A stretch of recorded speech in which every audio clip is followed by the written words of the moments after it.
প্ৰথমে আজিৰ অনুষ্ঠানৰ উদ্বোধক চাৰ্টাৰ্ড একাউণ্টেণ্ট আৰু বিশিষ্ট সমাজসেৱী জ্যোতিপ্ৰসাদ কানৈ ডাঙৰীয়াক আমাৰ শ্ৰদ্ধা তথা সন্মান লাগি যায়।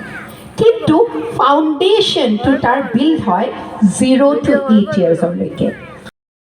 বেবীৰ পৰা 8 বছৰ শিশুৰলৈকে এই প্ৰিফ্ৰণ্টেল কৰ্টেক্সটোৰ 80%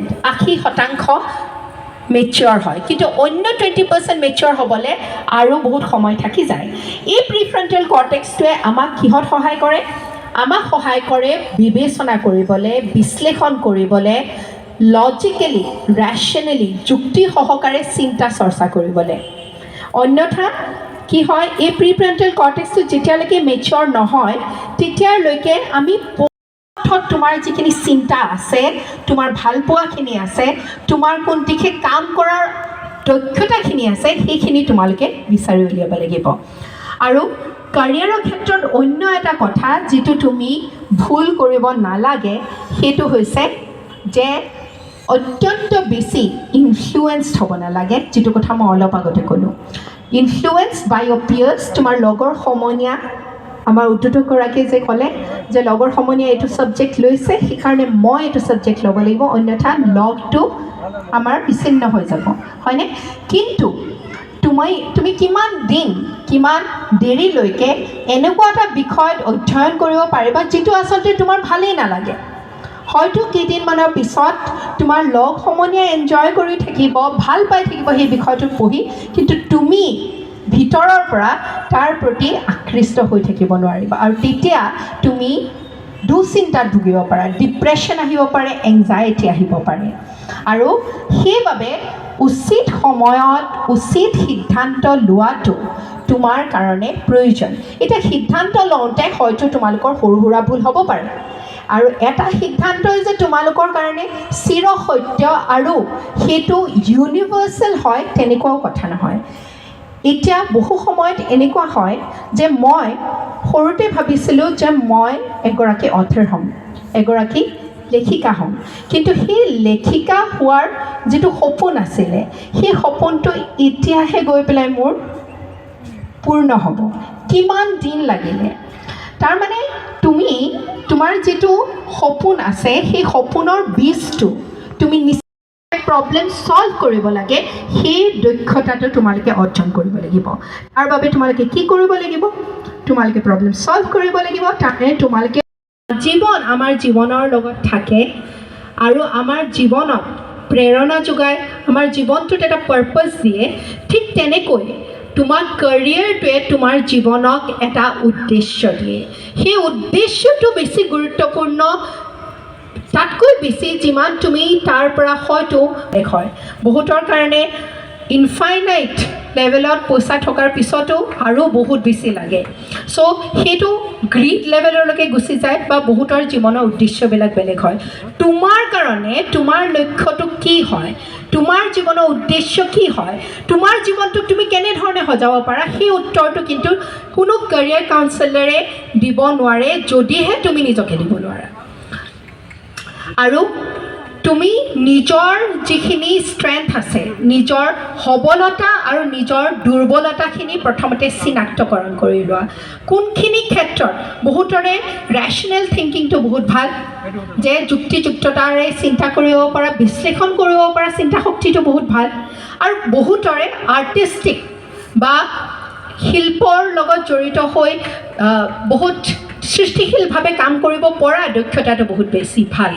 চ' এজন মানুহে যাৰ দক্ষতাটো য'ত ভাল, সেইদৰে নিজৰ কেৰিয়াৰটো আগবঢ়াই নিয়াটো গুৰুত্বপূৰ্ণ, ৰেডাৰ দেন বেলেগে কি কৰি আছে, সমাজত কি হৈ আছে, কোনোবাই কিমান শীৰ্ষলৈকে কলৈকে গৈছে তাৰ দ্বাৰা নিজৰ জীৱনটো নিৰ্ধাৰণ কৰাতকৈ সেইকাৰণে নিজৰ ইণ্টাৰেষ্ট, নিজৰ যিখিনি ভালপোৱা আছে, নিজৰ অৰিজিনেল থিংকিংটো সেইকাৰণে খামুচি ধৰি ৰখাটো বহুত গুৰুত্বপূৰ্ণ। আৰু নিজৰ জীৱনৰ কোনকেইটা মূল্যবোধ আছে, আমি সৰুৰে পৰা বেলেগ বেলেগ মূল্যবোধৰ কথা শুনি আহিছোঁ, বুজি আহিছোঁ আৰু আমাৰ প্ৰত্যেকৰে জীৱনৰ কাৰণে বেলেগ বেলেগ মূল্যবোধৰ কথা আমি সাঁচি ৰাখোঁ। সেই মূল্যবোধ তোমাৰ অৰ্থত কি হয়, কোনকেইটা মূল্য লৈ পেলাই তুমি আগুৱাই যাব বিচাৰিছা, সেই কথাটোৰ প্ৰতিও তুমি বহুত স্পষ্ট হ'ব লাগিব। তেতিয়াহে তুমি এনেকুৱা এটা পেচা নিজৰ জীৱনত আনিব পাৰা যিটো পেচাত তুমি থাকি আজীৱন কাম কৰি তোমাৰ এইটো অনুভৱ নহয় যে বহুত কাম কৰি দিওঁ।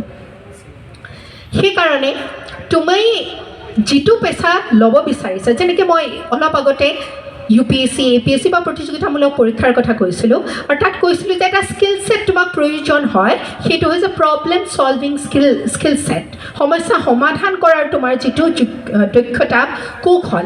ঠিক তেনেধৰণে তুমি যদি ডক্টৰ হ'ব বিচাৰিছা, ইঞ্জিনিয়াৰ হ'ব বিচাৰিছা, লয়াৰ হ'ব বিচাৰিছা, চাৰ্টাৰ্ড একাউণ্টেণ্ট হ'ব বিচাৰিছা, তাৰ বাবে তোমাক কেনেকুৱা দক্ষতা লাগিব, কেনেকুৱা ধৰণৰ স্কিল ছেট লাগিব, সেই বস্তুখিনি চিনাক্তকৰণ কৰা। আৰু তোমাক যে কৈছিলোঁ সেই ডায়েৰীখন লিখাৰ কথা, সেই ডায়েৰীখনত সেই কথাবিলাক লিখি যাব পাৰা, যাতে তুমি অলপ অলপকৈ সেই দক্ষতাখিনি নিজৰ জীৱনত আহৰণ কৰিব পাৰা। আৰু সদায় নিজৰ জীৱনত এনেকুৱা কিছুমান বস্তু শিকিবলৈ যত্ন কৰিবা যিটো আজীৱন তোমাক সহায় কৰিব। যেনেকৈ পাব্লিক স্পিকিংটো এনেকুৱা এটা স্কিল ছেট যিটো তুমি যিয়েই নকৰা কিয় তোমাক আজীৱন সহায় কৰিব। তুমি সাহিত্যিকেই হোৱা লাগিলে, তুমি ডক্টৰেই হোৱা লাগিলে, চিভিল ছাৰ্ভেণ্ট হোৱা লাগিলে, পলিটিচিয়ান হোৱা লাগিলে, যিয়ে হোৱা, তোমাৰ এনেকুৱা এটা স্কিল ছেট যিটোৱে তোমাৰ ভিতৰৰ যিখিনি তোমাৰ প্ৰতিভা আছে, সেই প্ৰতিভাখিনি আৰু সুন্দৰকৈ আগুৱাই নিয়াত সহায় কৰে। সেইকাৰণে তোমালোকে নিজৰ জীৱনটো ধুনীয়াকৈ ডিজাইন কৰিব শিকা। এটা বৰ ধুনীয়া কনচেপ্টৰ লগত মই পৰিচিত হৈছিলোঁ, সেইটো হৈছে ডিজাইন থিংকিং। আমি অহৰহ চিন্তা কৰি থাকোঁ, কিন্তু সেই চিন্তাখিনিকো যে আমি ডিজাইন কৰিব পাৰোঁ সেই কথা আমি চিন্তা নকৰোঁ। বৰ ধুনীয়া ধুনীয়া এতিয়া গ্ৰন্থমেলাত আহিছা তোমালোকে, কিছুমান বৰ ধুনীয়া ধুনীয়া গ্ৰন্থ তোমালোকে পাবা টু থিংক ক্লিয়াৰলি, জীৱনত স্পষ্টতা অৰ্জন কৰিবৰ কাৰণে।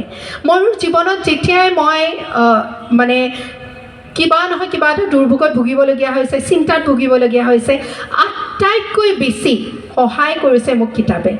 মোৰ ওচৰত থকা মানুহে মোক সহায় কৰা নাই বুলি মই নকওঁ, কিন্তু সেই মানুহখিনিৰ লগত, সেই মানুহকেইজনৰ লগত হয়তো সঠিক উত্তৰ মই বিচাৰি পোৱা নাছিলোঁ, কিন্তু কিতাপৰ মাজত মই সেই সমস্যাৰ সমাধানখিনি বিচাৰি পাইছিলোঁ। ঠিক তেনেধৰণে the art of think clearly, তাৰপিছত নেপোলিয়ন হিলৰ think and grow' rich, atomic habits, এনেকুৱা ধুনীয়া ধুনীয়া কিতাপ আছে যিখিনি কিতাপে তোমাক নিজৰ জীৱনটো পাৰ্পাছফুলি এটা ধুনীয়া উদ্দেশ্য লৈ পেলাই আগুৱাই যোৱাত যথেষ্টখিনি সহায় কৰে। তেনেকুৱা কিতাপ তোমালোকে গ্ৰন্থমেলাত আহিছা। এনেকুৱা ছেল্ফ ইম্প্ৰুভমেণ্ট, নিজকে কেনেকৈ সজাব পাৰি, নিজৰ জীৱনটোক কেনেকৈ সজাব পাৰি, সেই কথা কেনেকৈ তোমালোকে কিতাপৰ পৰা আহৰণ কৰিব পাৰা, তাক লৈ পেলাই অকণমান বুক ষ্টলছবিলাক তোমালোকে আজি ভুমুকি মাৰি যাবা। সেইকাৰণে নেক্সট শ্লাইড প্লিজ। তোমালোকক যেনেকৈ মই ক'লোঁ যে কেৰিয়াৰটো একেদিনাই তোমালোকে বিল্ড নহয়, একেদিনাই তুমি নিৰ্মাণ কৰিব নোৱাৰা, হয়তো একেদিনাই তুমি স্পষ্টতাও লাভ কৰিব নোৱাৰা। এইটো এটা জাৰ্ণি, এইটো এটা লাইফ লং জাৰ্ণি, যিটো জাৰ্ণি তুমি যিমান সোনকালে আৰম্ভ কৰা সিমানেই বেছি তুমি জীৱনত কৃতকাৰ্যতা লাভ কৰিব পাৰিবা। আৰু কেতিয়াবা এক্সপেৰিমেণ্ট কৰিবলগীয়া হ'ব পাৰে, কৰিবা, নিৰ্ভীকভাৱে কৰিবা। ময়ো এটা এক্সপেৰিমেণ্ট কৰিলোঁ। মই চিভিল ছাৰ্ভিচত গ'লোঁ আৰু চিভিল ছাৰ্ভিচত মই 3 বছৰ চাকৰি কৰি সেই তাৰ এটা অভিজ্ঞতা ল'লোঁ আৰু তাৰপিছত অন্য এটা ৰিস্কো ল'লোঁ যে চাকৰিটো বাদো দিলোঁ। চ' এক্সপেৰিমেণ্ট এটা মই নিজৰ জীৱনত কৰিলোঁ। মই এতিয়াও কেতিয়াও নকওঁ মই এজন সফল ব্যক্তি বুলি, মই এতিয়াও সন্ধানত আছোঁ, মই এতিয়াও লাৰ্ণ কৰি আছোঁ, শিক্ষা লৈ আছোঁ, বুজি আছোঁ। সেইকাৰণে এক্সপেৰিমেণ্ট কৰিবলৈ ভয় নকৰিবা, কিন্তু এক্সপেৰিমেণ্টটো মন কৰিবা, তোমাৰ সেই সিদ্ধান্তটো তোমাৰ হ'ব হ'ব লাগে, কাৰোবাৰ বেলেগৰ হ'ব নালাগে। তেতিয়াহে তুমি নিজৰ জীৱনৰ প্ৰতি ৰেছপনচিবিলিটি, নিজৰ জীৱনৰ প্ৰতি তুমি সেই কণ্ট্ৰলটো লাভ কৰিব পাৰিবা। নহ'লে জীৱনটো আজীৱন চাবাচোন, এনেকুৱা কিছুমান মানুহ লগ পাবা যি আজীৱন বেলেগক দোষাৰোপ কৰি থাকে, অমুকৰ কাৰণে এইটো হ'ল, তমুকৰ কাৰণে এইটো হ'ল, কিন্তু নিজৰ জীৱনত যিখিনি ৰেছপনচিবিলিটি ল'বলগীয়া আছিলে হয়তো সেই মানুহজনে কেতিয়াও গ্ৰহণ নকৰিলে। সেইকাৰণে ভুল হওক শুদ্ধ হওক, বহুত জীৱন মানে সংগ্ৰাম, বহুতখিনি ভুল হ'ব, বহুতখিনি সংগ্ৰাম কৰিব লাগিব, কিন্তু সেই সংগ্ৰামখিনি, সেই ভুলখিনি নিজৰ হোৱাটো উচিত। অ'কে, সেইকাৰণে নিজৰ জীৱনটোক এটা এছেট হিচাপে গঢ় দিবৰ কাৰণে যিমান সোনকালে তোমালোকে এই জাৰ্ণিটো, এই যাত্ৰাটো আৰম্ভ কৰিবা, সিমানেই বেছি তোমালোকে লাভ কৰিবা সুফল। আৰু মনত ৰাখিবা, time is your biggest asset. তুমি নিজকে যদি এটা বস্তু দিব বিচাৰিছা যে তোমাক মূল্যৱান বুলি লয়, সমাজে লয়, বা তোমাক ৰিক্ৰুটমেণ্ট এজেঞ্চি তোমাক যি এটা চাকৰি দিব বা এটা পেচা দিব, তোমাকতো তোমাৰ ভিতৰতো কিবা এটা মূল্য আছে বুলি জানিব লাগিব, বুজিব লাগিব, বা তুমি দেখুৱাব পাৰিব লাগিব। সেইটো কেতিয়া আহিব? সেইটো আহিব যেতিয়া তুমি সময়ত বিনিয়োগ কৰিছা, তোমাৰ সময়খিনিত সিমান মূল্য তুমি দিছা। তুমি তোমাৰ সময়খিনিক যিমান মূল্য দিবা, তুমি সমাজৰ পৰা অৰ্থনৈতিকভাৱে তাৰ প্ৰপ'ৰ্চনেলিয়ে তুমি ৰিৱাৰ্ডছ পাবা। সেইটো হৈছে দ্য ল অফ প্ৰপ'ৰ্চনেলিটি। এইটো এটা ইউনিভাৰ্চেল ল হয়, গোটেই বিশ্ব ব্ৰহ্মাণ্ডই এই লটোত মানি আহিছে। আমি সমাজতো তুমি চাবা, যিমান এজন ব্যক্তিয়ে কষ্ট কৰিছে তাৰ প্ৰপ'ৰ্চনতহে সেই বস্তুটো পাইছে। কষ্ট কেৱল আমি গাধৰ কষ্ট বুলি নকওঁ, আমি স্মাৰ্টলি কষ্ট কৰিব জানিব লাগিব। কোনটো আচলতে তোমাৰ কাৰণে উপযোগী হয়, কিমান কম সময়ত ইফেক্টিভলি তুমি কিমান মূল্য তুমি তুলি ধৰিব পাৰিছা, সেইটো তুমি স্মাৰ্টলি ডিচাইড কৰিলেহে ল'ব পাৰিবা। সেইকাৰণে সৰু সৰু সৰু সৰু তোমালোকে যিখিনি ষ্টেপছ ল'বা, সেই ষ্টেপছবিলাকে কম্পাউণ্ডিং ইফেক্ট এটাত কাম কৰিবা। তাৰমানে ধৰি লোৱা আজি কাম কৰি আছা, কাইলৈ কৰি আছা, এমাহ হৈ গ'ল, ছমাহ হৈ গ'ল, হয়তো তুমি তোমাৰ ভিতৰত হোৱা পৰিৱৰ্তনখিনি দেখি নাপাব পাৰা, কিন্তু তুমি যিমানখিনি কষ্ট নিজৰ লগত কৰি আছা, সেই প্ৰপ'ৰ্চনেলি কিন্তু তুমি মূল্য আহৰণ কৰি আছা। সেইখিনি কিন্তু কম্পাউণ্ডিং ইফেক্টত এদিন এনেকুৱাকৈ গুচি আহিব যে তুমি তত ধৰিব নোৱাৰিবা যে ইমানখিনি কেনেকৈ হৈ গ'ল।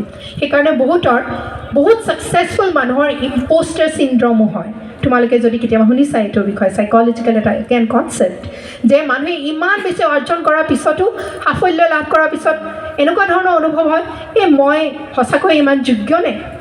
কিন্তু আচলতে এই সৰু সৰু সৰু সৰু ষ্টেপছবিলাক যিবিলাক তেওঁলোকে কৰিছিলে, বিনিয়োগ কৰিছিলে ভালদৰে, সেই তাৰ এটা কম্পাউণ্ডিং ইফেক্টত সেইখিনি কাম কৰে। সেইকাৰণে এই কমন মিষ্টেকছবিলাক যিবিলাক আমি কথা পাতিলোঁ, সেইখিনি কৰাৰ পৰা বিৰত থাকিবা। উচিত, স্পষ্ট আৰু তোমালোকৰ নিজৰ সিদ্ধান্তবিলাক ল'বলৈ তোমালোকে আগ্ৰহী হ'বা, আৰু নিৰ্ভীকভাৱে ভয় নকৰাকৈ এই ধুনীয়া যাত্ৰাটো তোমালোকে আৰম্ভ কৰা। আজিলৈ মোৰ বক্তৃতা মই ইমানতে সামৰিছোঁ, বহুত বেছি দীঘলীয়া নকৰোঁ।